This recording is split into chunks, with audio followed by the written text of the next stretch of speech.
Hello friends, आपके अपने YouTube channel bright future education पर आप सभी का स्वागत है। फ्रेंड्स, आज है 27 जून के करंट अफेयर से जितने भी महत्वपूर्ण प्रश्न बनते हैं आपके आने वाले कॉम्पिटिटिव एग्जाम्स के लिए, आज उन सभी को डिस्कस करेंगे। साथ ही उन प्रश्न जुड़े महत्वपूर्ण तथ्यों को भी समझेंगे। तो फ्रेंड्स, ये वीडियो बहुत इंपॉर्टेंट होने वाला है, इसलिए वीडियो पूरा लास्ट तक देखिएगा, स्किप मत करिएगा।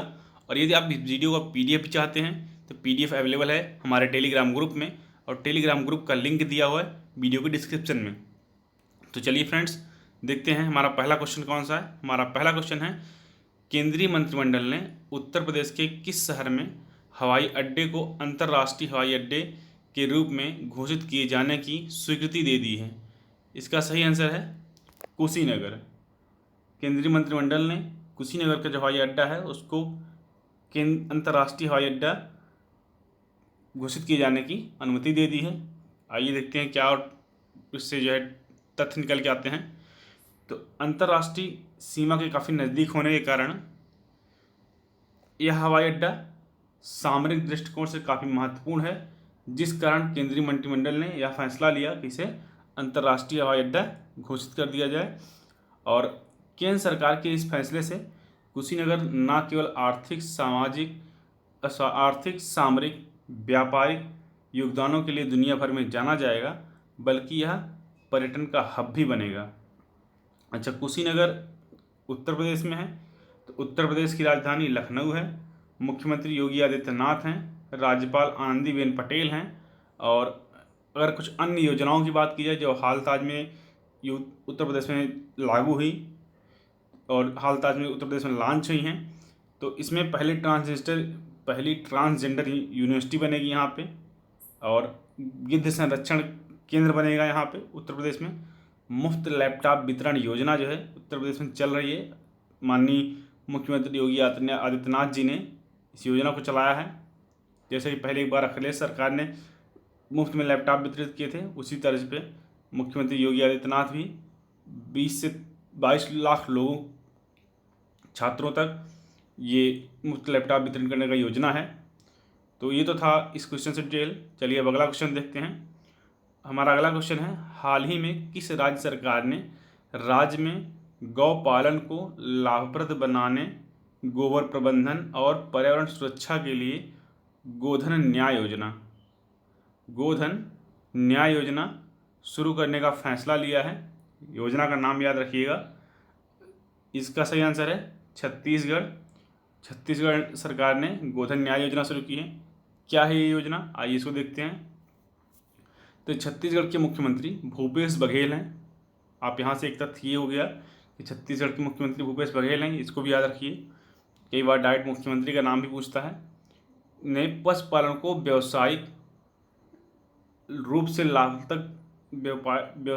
से लाभदायक बनाने, मवेशियों द्वारा खुले में चराई को रोकने, सड़क पर आवारा पशुओं की समस्या को हल करने और पर्यावरण संरक्षण के लिए राज्य में गोधन न्याय योजना, यानी इतनी सारी चीज़ों को एक साथ सम्मिलित करते हुए, ध्यान में रखते हुए गोधन न्याय योजना शुरू की गई है।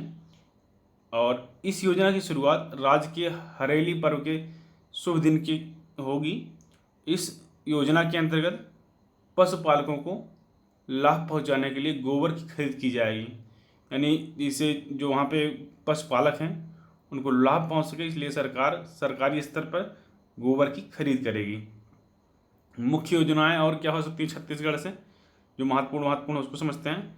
तो अभी हाल ही में पढ़ें तुहर द्वार योजना, पढ़ें तुहर द्वार पोर्टल लॉन्च हुआ था छत्तीसगढ़ में ही।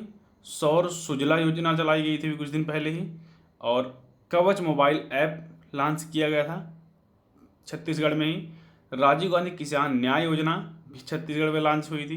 ये सारी योजनाएं भी जल्दी में लॉन्च हुई हैं, इसलिए हमने इसको शामिल किया। ये भी याद रखिएगा, डायरेक्ट को योजना का नाम दे के भी क्वेश्चन आते हैं। चलिए अगले क्वेश्चन में चलते हैं। हमारा अगला क्वेश्चन है, हाल ही में किस राज्य सरकार ने बुखार क्लिनिक स्थापित करने की घोषणा की है। इसका सही आंसर है कर्नाटक सरकार ने बुखार क्लिनिक खोलने की घोषणा की है। और क्या हो सकता है इससे डिटेल, आइए इसको समझते हैं। तो कर्नाटक के हर गवर्नमेंट हॉस्पिटल में अलग से बुखार क्लिनिक खोला जाएंगे, जिससे बुखार की टेस्टिंग और ट्रीटमेंट बिल्कुल अलग तरीके से किया जा सकेगा। उनको अलग से उनका पूरा डिपार्टमेंट तरीके से डेवलप किया जाएगा और अलग से ही बुखार वालों का, जो बुखार के मरीज हैं, उनका ट्रीटमेंट किया जाएगा। तो ये तो था बुखार क्लिनिक का। क्या अब देखते हैं कर्नाटक की बात है, तो कर्नाटक से क्या और महत्वपूर्ण तथ्य निकल के आते हैं। तो हमने लिखा अन्य महत्वपूर्ण बिंदु। तो कर्नाटक ने हाल ही में online coaching platform get set go का शुभारंभ किया है। ऐप्त मित्रा मोबाइल ऐप और मेघ संदेश ऐप भी लॉन्च किया है। कोरोना वॉच ऐप, ये भी बहुत इंपॉर्टेंट है, इसको भी लॉन्च किया है। कर्नाटक ने अभी हाल ही में 18 जून को मास्क दिवस मनाया है। ब्रह्मगिरी अभ्यारण्य भी कर्नाटक राज्य में स्थित है। काएगा पावर प्लांट कर्नाटक राज्य में स्थित है। इतने सारे फैक्ट कर्नाटक से हैं। हर फैक्ट इंपॉर्टेंट अपने आप में, इसको याद रखिएगा। अब चलिए अगले क्वेश्चन पे चलते हैं। हमारा अगला क्वेश्चन है, केंद्र सरकार ने हाल ही में कितने करोड़ रुपए के पशुपालन बुनियादी ढांचा विकास फंड की स्थापना को मंजूरी दी है? इसका सही आंसर है 15,000 करोड़ रुपए। और क्या है ये योजना, आइए इसको समझते हैं। तो फंड, जो ये फंड लॉन्च किया गया है, इस फंड का उद्देश्य है डेयरी, मांस प्रसंस्करण और पशु चारा संयंत्रों में निजी कारोबारियों और सूक्ष्म लघु मध्यम यानी MSME के निवेशों को प्रोत्साहित करना है। सरकार द्वारा गठित इस फंड यानी कोविड-19 वायरस की रोकथाम के लिए लागू किए गए लॉकडाउन से प्रभावित लोगों की मदद करने के उद्देश्य से मई माह में घोषित 20 लाख करोड़ के प्रोत्साहन पैकेज का हिस्सा है।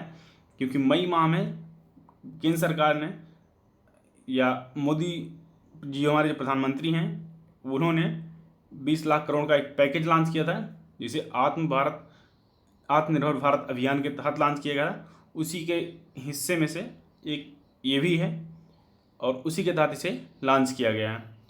और इस सरकारी फंड के माध्यम से डेयरी, मांस प्रसंस्करण और पशु चारा संयंत्रों के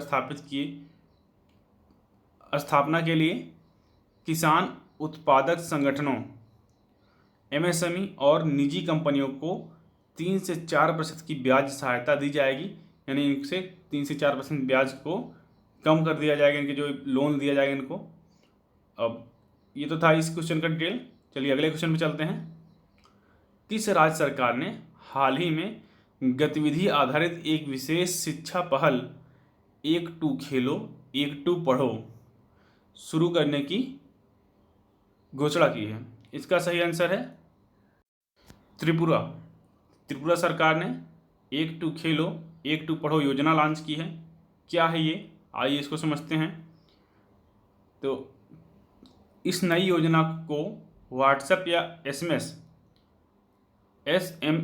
सेवाओं के माध्यम से प्रैक्टिकल सीखने की गतिविधियों और गेम्स के संदेशों पर केंद्रित ऑडियो और वीडियो सामग्री को प्रसारित करके छात्रों की पढ़ाई में व्यस्त रखने के उद्देश्य से शुरू की गई है। ऑडियो और वीडियो के माध्यम से व्हाट्सएप पर भेजकर, SMS के माध्यम से भेजकर छात्रों को एक खेल के माध्यम से पढ़ाई में बिजी रखने का उद्देश्य है। इससे इस नई योजना को अभिभावकों के स्मार्टफोन के माध्यम से एक्सेस किया जा सकेगा। और यदि कोई छात्र के पास स्मार्टफोन उपलब्ध नहीं है तो वह पढ़ने के लिए SMS सेवाओं का उपयोग कर सकेगा। अच्छा, त्रिपुरा की बात आई है तो त्रिपुरा की राजधानी है आगरातला।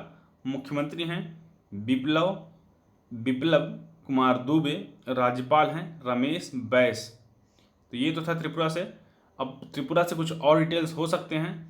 अब आप त्रिपुरा से जितना ज़्यादा डिटेल जानते हैं, नंबर वाइज आप नीचे करके कमेंट्स में लिख के हमको बताइएगा। अगर आपका कमेंट हमें अच्छा लगा तो हम उसको पहले आने वाले वीडियोज़ में ज़रूर अनाउंस करेंगे, तो इसलिए कमेंट जरूर करिएगा। और यदि चैनल पर नए हैं, चैनल को सब्सक्राइब नहीं किया है, चैनल को सब्सक्राइब कर लीजिए और बेल आइकन भी दबाइए, जिससे आपको नोटिफिकेशन मिलता रहे। साथ ही साथ वीडियो को लाइक और शेयर जरूर करिएगा। आप शेयर करते हैं तो और ज़्यादा लोग हमारे साथ जुड़ते हैं, जिससे हमें मोटिवेशन मिलता है, इसलिए शेयर जरूर करिएगा। तो ये देखते हैं हमारा अगला क्वेश्चन है, हाल ही में किस केंद्रीय मंत्री ने e blood service mobile app launch किया है? इसका सही आंसर है डॉक्टर हर्षवर्धन सिंह। डॉक्टर हर्षवर्धन सिंह हमारे वर्तमान स्वास्थ्य मंत्री हैं, केंद्रीय स्वास्थ्य मंत्री हैं, और इन्होंने ही e blood service mobile app launch किया है। क्या है ये, आइए इसको समझते हैं। यह mobile app India red cross society द्वारा बनाया गया है या निर्मित है। इस ऐप के माध्यम से कोई भी ज़रूरतमंद व्यक्ति कभी भी 4 यूनिट ब्लड की डिमांड कर सकता है।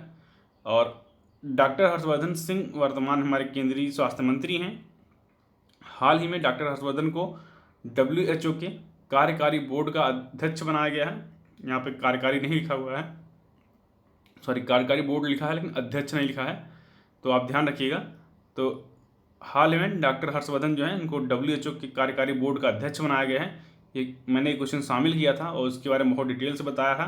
यदि आप इस क्वेश्चन के बारे में और ज़्यादा जानना चाहते हैं तो प्लेलिस्ट में जाके प्रीवियस वीडियोज़ को देखिएगा, जो पिछले वीडियोज़ हैं उनको देखिएगा।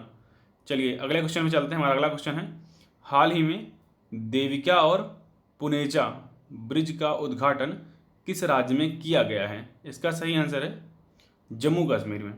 जम्मू कश्मीर में देविका और पुनेजा ब्रिज का उद्घाटन किया गया है। कहाँ पे देविका और कहाँ पे पुनेजा कैसे हैं, आइए इसको समझते हैं।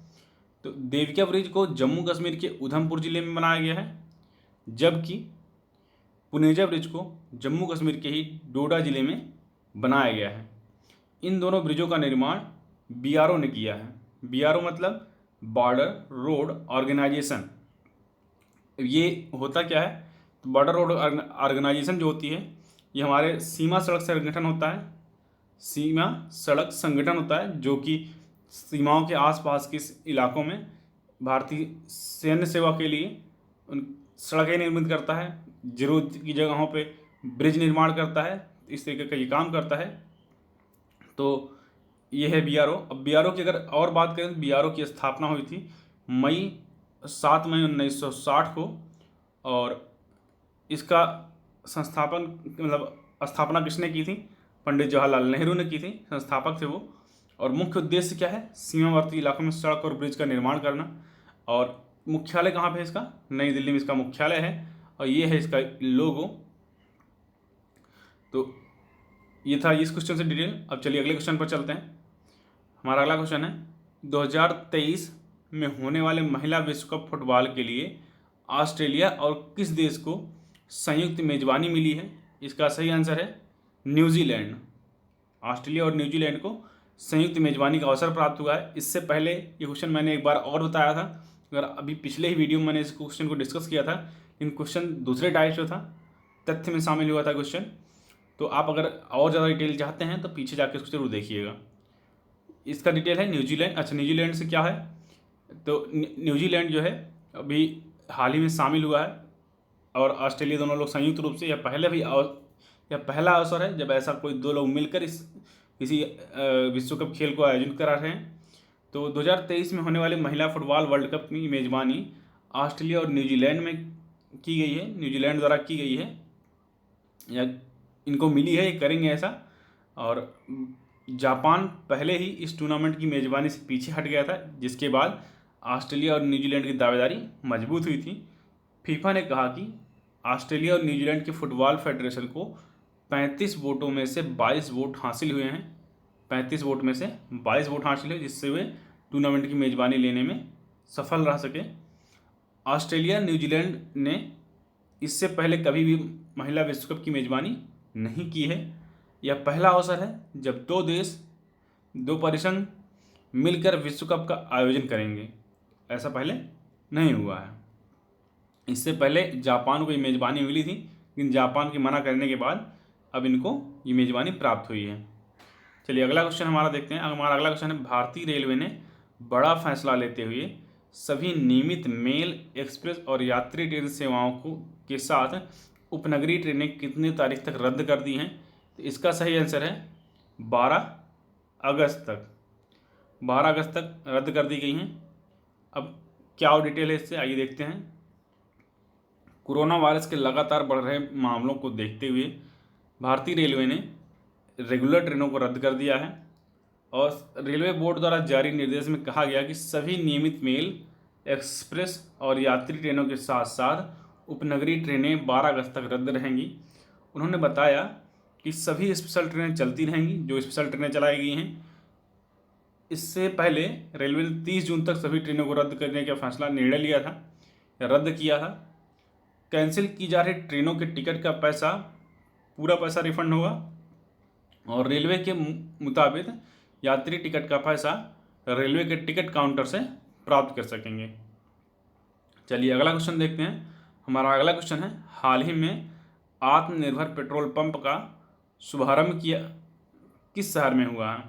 इसका सही आंसर है अहमदाबाद में, सॉरी पुणे में इस पेट्रोल पंप का शुभारंभ हुआ है।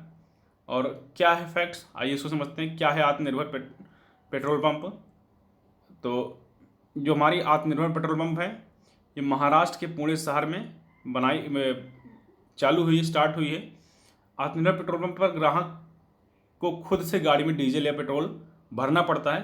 वहाँ पे अभी तक क्या होता है कि आप जाते हैं पेट्रोल पंप पर तो एक कर्मचारी होता है वहाँ पे जो आपकी गाड़ी में पेट्रोल डालता है और आपसे पैसे लेता है। लेकिन अब ऐसा है वहाँ पे आपको कर्मचारी सिर्फ निर्देश देगा, आपको बताएगा कि हाँ कैसे कैसे आपको करना है और आप उसी हिसाब से खुद से अपनी गाड़ी में पेट्रोल फिल करेंगे। यह अपनी तरह का अनूठा अभियान है जिसमें सोशल डिस्टेंसिंग और आत्मनिर्भर दो चीज़ें, इसमें सोशल डिस्टेंसिंग और आत्मनिर्भर भारत अभियान के नियमों को अपनाया गया है। सोशल डिस्टेंसिंग आप क्योंकि भाई भीड़ नहीं लगेगी और जब कर्मचारी आपसे दूर से बताएगा 1 फीट से 1 मीटर की दूरी से या 2 मीटर की दूरी से वो आपसे बात करेगा तो सोशल डिस्टेंसिंग भी नहीं रहेगी। और आत्मनिर्भर भारत अभियान यानी आप स्वयं से तेल ले रहे हैं, तेल फिल कर रहे हैं अपनी गाड़ी में, तो ये आत्मनिर्भर भारत अभियान का भी एक नियम हुआ कि आप खुद से अपना काम कर रहे हैं। तो इस तरीके से इस पूरे नियम को लागू किया गया है, इस आत्मनिर्भर पेट्रोल पंप को चालू किया गया है। अभी ये केवल ट्रायल के तौर पर चल रहा है यहाँ पे, जो आगे देखिए अगर सक्सेस होता है तो और जगहों पे भी इसे अप्लाई किया जाएगा। तो फ्रेंड्स ये तो था आज का वीडियो। आई होप आपको समझ में आया होगा, आपको अच्छा लगा होगा। यदि आपको वीडियो कैसा लगा आप बताना चाहते हैं तो हमें कमेंट सेक्शन में ज़रूर बताएं। और साथ ही साथ आपको कोई एडवाइस है, आप कुछ सलाह देना चाहते हैं हमारे, तो आप हमें उसे वीडियो के कमेंट बॉक्स में दे सकते हैं। और यदि अभी तक चैनल आपने सब्सक्राइब नहीं किया तो चैनल ज़रूर सब्सक्राइब कर लीजिए, बेल आइकन को भी ज़रूर दबा लीजिए जिससे आपको नोटिफिकेशन मिल जाया करे। और वीडियो को ज़्यादा से ज़्यादा शेयर करिए, आप जितना ज़्यादा शेयर करेंगे उतना ही ज़्यादा हमारे साथ लोग जुड़ेंगे और हम उतने ही अच्छे से और कंटेंट लाएंगे और उतना ही अच्छा करने का प्रयास करेंगे। और फ्रेंड्स आज का वीडियो देखने के लिए आप सभी को धन्यवाद।